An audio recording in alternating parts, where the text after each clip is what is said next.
accounting မှာ transition ဆိုတဲ့နေ့စဉ်လှုပ်ဆောင်ချက်တွေကိုဘယ်လိုမှတ်တမ်းတင်တယ်ဆိုတာသိချင်ပါသလား journal entry ဆိုတာ accounting process ရဲ့ပထမဦးဆုံးခြေလှမ်းတစ်ခုဖြစ်ပါတယ်ဒီဗီဒီယိုမှာတော့ journal entry ဆိုတဲ့နေ့စဉ်မှတ်တမ်းစာအုပ်ကိုလက်တွေ့ဥပမာတွေနဲ့လွယ်လွယ်နားလည်အောင်ရှင်းပြပေးပါမယ်အားလုံးမင်္ဂလာပါ NPY accounting မှာကြိုဆိုပါရစေ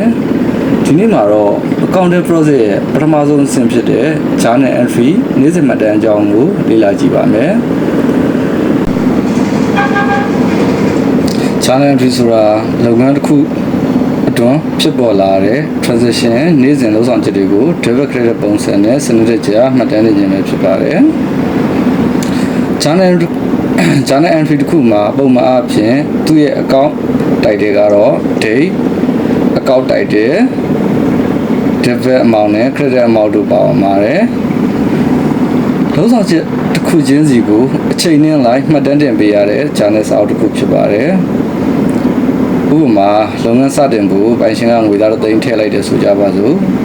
cash ကောက်ပြီးတိုးလာတဲ့အတွက် debit မှာထည့်ရမှာပဲ capital ကောက်တွေတိုးလာတဲ့အတွက် credit မှာထည့်ရမှာဖြစ်ပါတယ်လုပ်ငန်းငှားက9000ပေးလိုက်ကြတယ်ဆိုကြပါစို့ run expense တိုးလာတဲ့အတွက် debit ဖြစ်ပါတယ် cash တွေရော့သွားတဲ့အတွက် credit ဘက်မှာမှတ်တမ်းတင်ရပါမယ် journal entry နေ့စဉ်မှတ်တမ်းက transaction တွေကိုမှန်မှန်ကန်ကန်မှတ်တမ်းနိုင်ဖို့အရန်ကိုအရေးကြီးပါတယ်နောက်ပိုင်းမှာတော့ journal entry ကိုဘယ်လိုရေးသွင်းရလဲဆိုတာလုပ်ငန်းတစ်ခုရဲ့ဥပမာတွေနဲ့ကျွန်တော်တည်တည်ချာချာသွင်းပြပါမယ် journal entry က ledger financial statement တွေပြင်ဆင်ရမှာလေရန်ကိုရေးပါတဲ့ခြေခံချက်လက်တစ်ခုဖြစ်ပါတယ်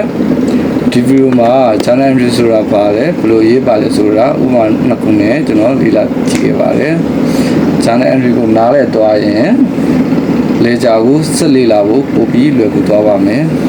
ဒီဗီဒီယိုကလူကြီးမျိုးတို့အတွက်အသုံးဝင်နေဆိုရင် like and subscribe လုပ်ပေးဖို့မမေ့ပါနဲ့အားလုံးကိုကျေးဇူးတင်ပါတယ်